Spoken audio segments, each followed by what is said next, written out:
All right.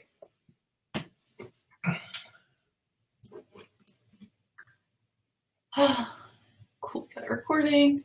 Well, hello everybody who is here on time. Good to see you, Brad. Awesome. So yeah, thank you all for joining us in our monthly webinar series. We are kind of at a point now, at least it seems like a lot of places are opening back up, trying to go back to normal. And so we can stop doing webinars about how to market your firm during a pandemic and transition to how to, market your law firm and maybe some things that you want to look into adjusting maybe for the next few months, maybe permanently, who knows, whatever the case may be, moving forward and just making sure that, you're prepared for, a potential second wave, or to maybe, be better prepared, anytime something like this may happen again. Hopefully it won't. Hopefully this is like a thing that happens every 100 years or so, and we don't have to worry about it anymore. But yeah, luckily, hopefully, your law firm, kind of made it through relatively unscathed. I think most businesses lost a significant chunk of revenue, but, you gotta keep moving forward. So hopefully you'll get some good information out of this webinar, some things to consider moving forward, both on the marketing side of things, and then also I'm going to give you some tips on some things that we've learned as a business at Spotlight Branding on how, we can be better prepared, and what kinds of things that we can do to be in a better position, just in case something like this happens again. So, ahead of myself, a little bit surprised already, but I want to introduce us. If you've never been with us before, I am John. I'm the bald one. I am the marketing manager and administrative director at Spotlight Branding. I handle a lot of our internal marketing. I also handle a lot of the back end stuff that comes with, kind of running a small business. And then I'm Jana. I'm the redhead over there. And I'm the brand strategist, which essentially means that, if you're interested in talking more about what it is that we do and seeing if it might be a good fit for us to work together, I'm probably the person that you will talk to about that. Brand strategist is a fancy term for that. So yes, John spoiled it just a little bit, but that's okay. So we would like to thank our sponsors, which is I'm so sorry, my cat just got in the screen there. So I am super excited that we have some sponsors to announce here. I feel like this gives us credibility. It means that we've made it in the world of webinars, right? That we have sponsors. So let me tell you a little bit about the three that you see here. So first up is Get Staffed Up, and they're one of the best virtual staffing companies out there. And we've used them at Spotlight Branding to fill out roles, and the talent that they recruit is really high quality. So if you need help around the office, but you're worried that you can't afford it, Get Staffed Up can provide incredible offshore talent that helps you eliminate risk and increase your margins so that you can continue to enjoy running the business. So go to getstaffedup.com to learn more. Just like it's written out there. Yep.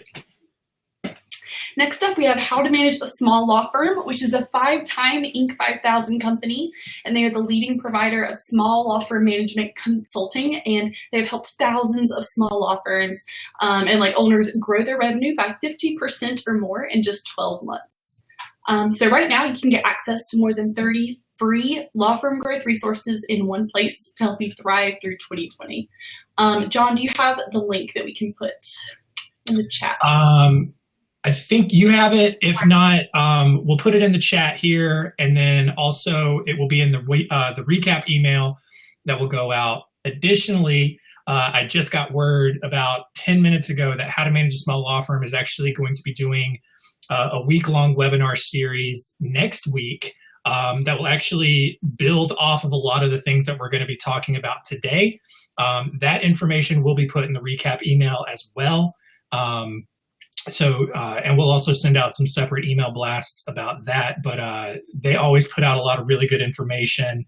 Arjan Robbins, who runs How to Manage a Small Law Firm, Great guy.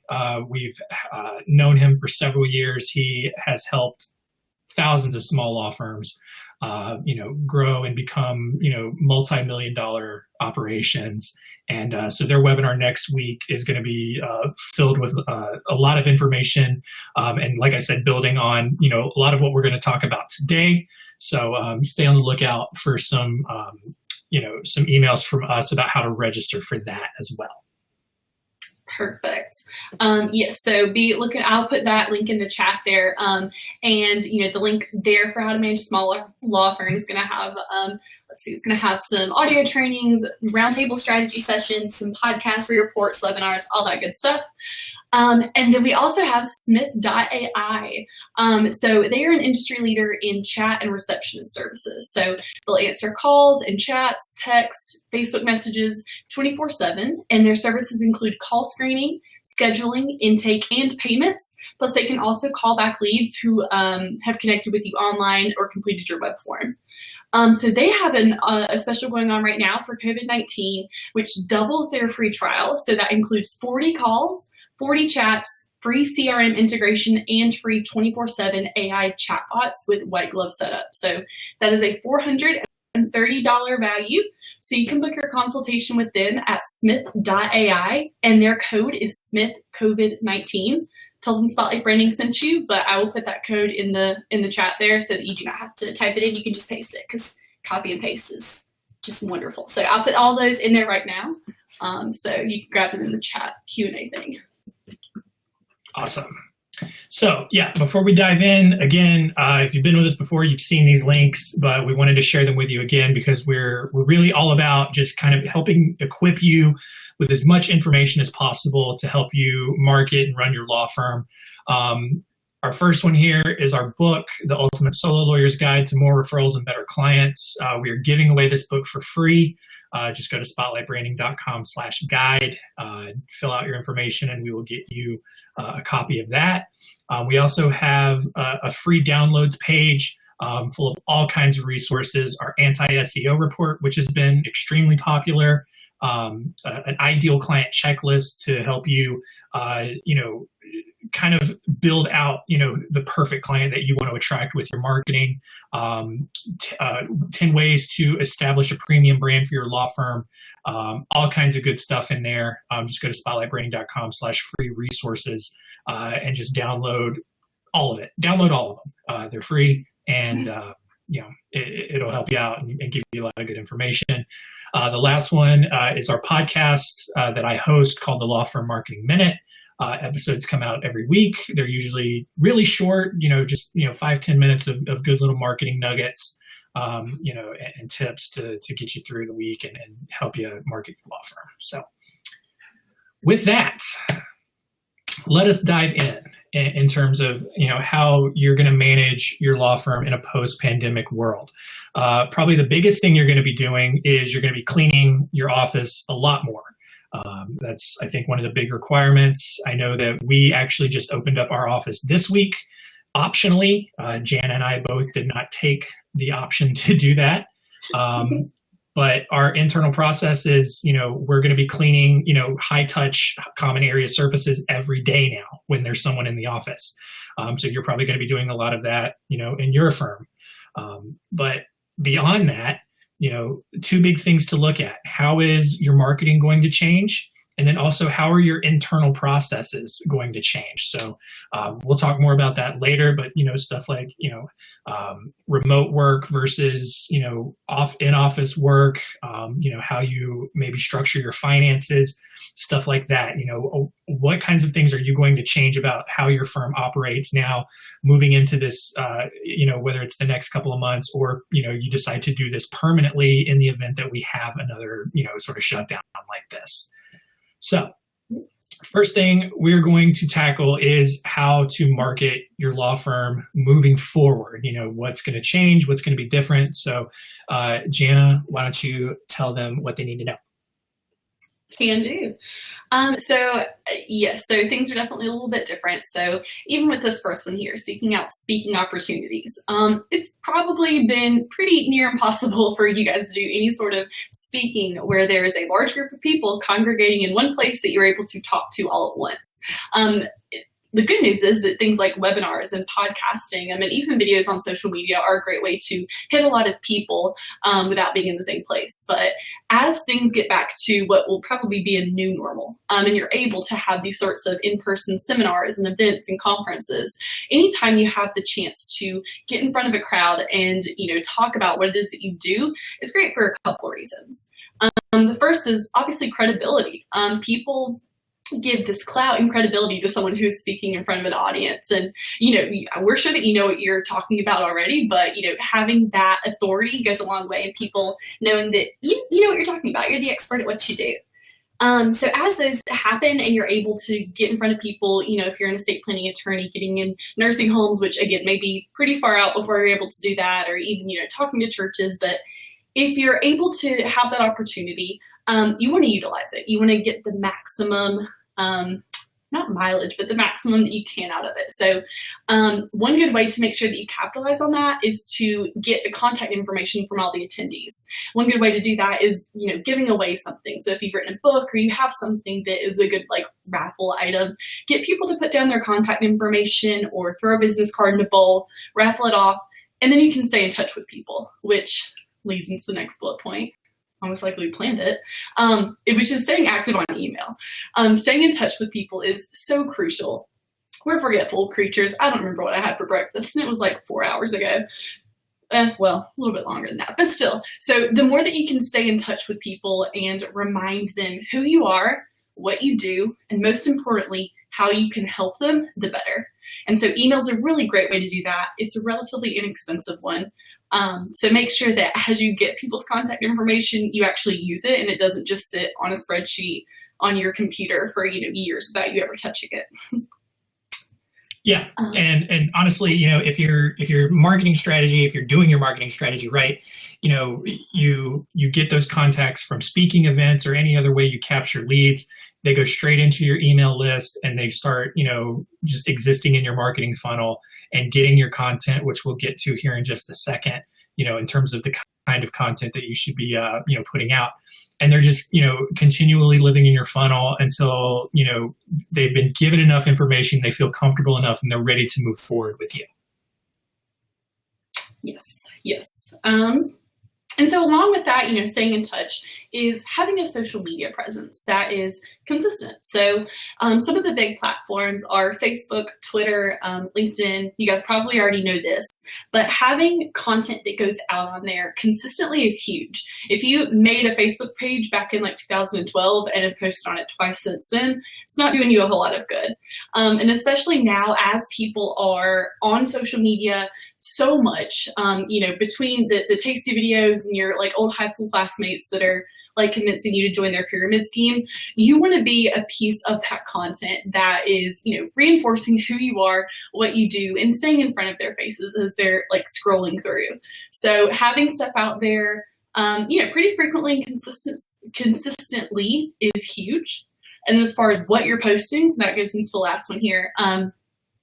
The content that you're posting on social media should definitely be catered to the platform that you're on. So if you're on Twitter, throw out a couple of hashtags. If you're on LinkedIn, make it a bit more professional, perhaps. Facebook's huge with videos. And we're going to talk a little bit more about the specifics of the content you should put out there, but having a diverse balance of, some self-promotion, but also some helpful articles, videos, written blogs, all those sorts of things is really helpful. Yeah. And look, you may be sitting there thinking wow, John and Janet, you guys are so entertaining. I love these webinars. They're the best thing I've ever registered for in my life. But this is what you've been saying, for the past few months. And, so how is this different? And honestly, where this becomes different now and more important now is that, you're coming into this new era, I guess, where, as a business owner, you're probably going to be a little bit more timid with how you spend and where you allocate, different areas of your budget.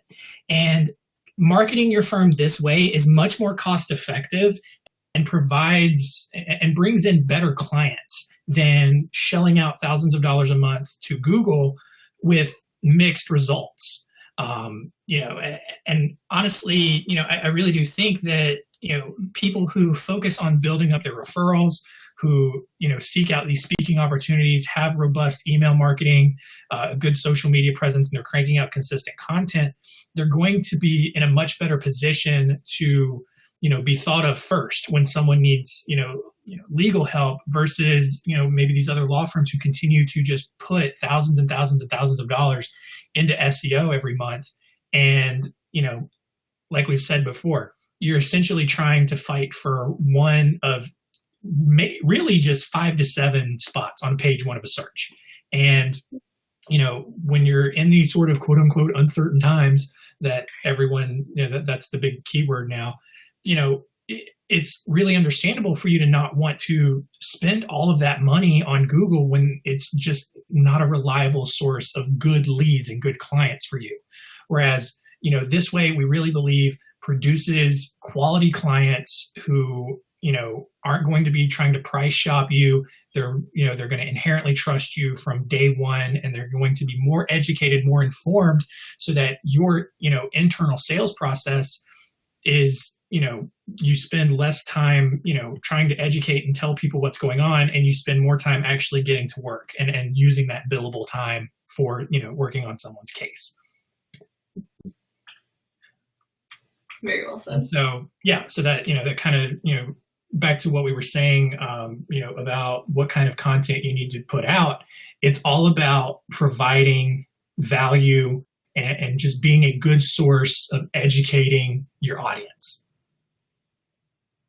Yeah, and I think you really hit on it. The fact that a lot of times consultations are, you want that to be a time that's less about you trying to sell yourself and convert that potential client into a client. So any, information that you can put out in like mass way via email or like social media that helps to kind of pre-educate and like pre-sell, honestly, and convert people before you ever get to that stage, that just saves you time in the long run. So yeah, I think you've done that really well. And when it comes to that content, I think that it is important to diversify. People absorb content in very different ways. Some people would much rather click play on a video versus read an article. John, the author of 15 books every year, he'd probably rather read it. Me, I'll hit play and I'll just listen to it while I'm doing other stuff. So having that diversity is really important because you're trying to target a pretty, broad spectrum of people in the way that they like to get their information and content. Yeah. And one of the big things that you can focus on with your marketing, especially over the next couple of months, regardless of your practice area, is to make sure that your clients are better prepared for another potential shutdown. What can a single parent do to prepare in case something like this happens again? What can someone do, with their taxes or, with their finances? What can business owners do? What can someone do with their estate plan to make sure, that they're not, in trouble? You got to imagine a lot of people here in this pandemic had little to no estate plans in place, and now they're just in a whole world of legal trouble, if there was some unfortunate event where one of their loved ones died from this. And so, what can you do? What kind of content can you put out? How can you inform people to be better prepared for something like this to happen again? So that was the marketing side. We'll finish up here with just some quick tips for, maybe what you will do internally. Like I said at the beginning, part of my job at Spotlight Branding is I handle a lot of the back end, behind the scenes stuff, the HR, the finance, the IT, all the fun stuff that no one really talks about. And so, this is going to just be kind of some of the stuff that we've learned as a company, as a small business, that may be able to help you moving forward. The biggest thing is, what is your office going to be like when everything's fully opened back up? Are you going to be like Dwight here and require everyone to wear hazmat suits?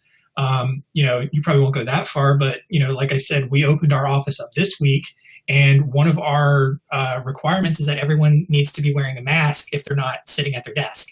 So if you're ever interacting with someone, you got to have a mask on. And, you got to figure out, what that what your office is going to look like, over the next few months and maybe even moving forward. Another thing is, make sure that if you have remote working procedures in place, or if you don't have any written documentation of that, make sure you get it written up. Any good business owner, and I'm sure you are one of them, has a policies and procedures manual. You want to make sure that that kind of covers expectations for remote work. Or if you don't have anything that covers remote work, you want to make sure that that's written up. What are your employees expected to do? Are they expected to work the same hours that the office is open, or are they just expected to work, an 8-hour day, over a period of, a day or whatever. So stuff like that, is what you need to think of. On the financial side, you want to make sure that you're building up your business savings. As a marketing company, we're not going to tell you that you should cut your marketing budget, but you should definitely look for creative ways to trim your costs, to streamline a lot of things. Just before, or really right after we started all working from home, the leadership team here at Spotlight Branding, we all got together and we looked through our budget and we cut, some superfluous things that, we didn't really need, that were more luxuries, different kind of apps and subscriptions that we had. And we ended up, building out, what's called your runway. If you are familiar with that sort of financial term, basically, it's like that old timey Susie Orman saying where, every individual should have at least 6 months of savings built up in their bank account. Well, the same should really be true for your business. You should have, 6 months or more built up in your bank account so that you can continue operating as normal if for some reason, all your revenue dries up for whatever reason, whether it's, just a change in the legal world, or maybe there's another pandemic or whatever the case may be. So, making sure that, you're keeping an eye on your finances and finding ways to kind of extend that runway so you have more savings built up. And that way, you may not have to cut staff or, cut important, budgetary items. The last thing then is to just make sure that you are investing in technology that helps you, not only work from home, but also helps you around the office. So, for example, the software that we use to put on this webinar is part of a business suite of apps that we use, that we're able to use at home and at the office. It's got, this meeting, this webinar functionality. It's our CRM. It's all kinds of things. So, make sure that you're able to, at best, you can just pick up your computer at your office and just take it home and not really lose a beat, so, whether that's internet speed, your actual computer, whatever the case may be, make sure that it's, it goes both ways, where you can take it home or you can, use it at the office. Last thing here, is, kind of the big thing that's probably going to come out of this is maybe you want to offer optional, or maybe you just, move to video consultations permanently. This is a big thing, especially if people are a little bit timid about, getting out, coming out into your office, whatever the case may be.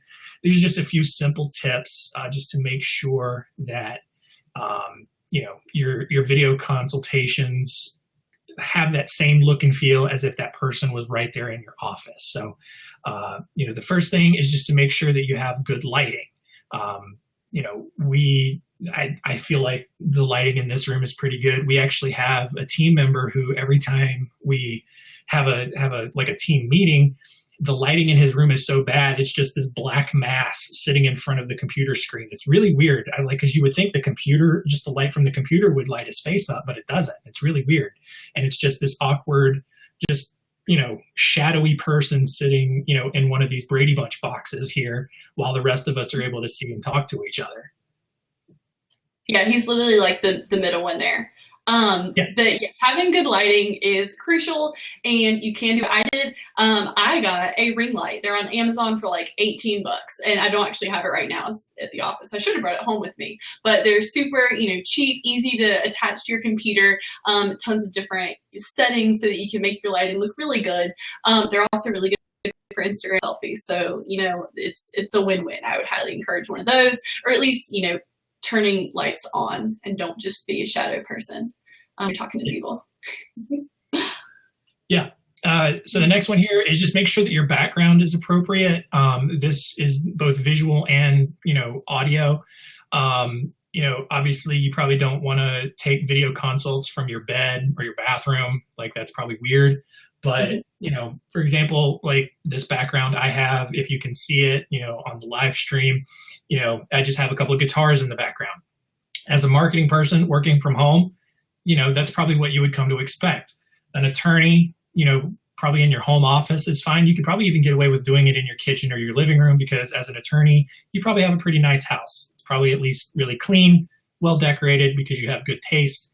So just make sure that there's nothing distracting going on, especially if you have, pets or loud neighbors. Try to make sure that you have a good quiet space, as well as just a good visually appealing background.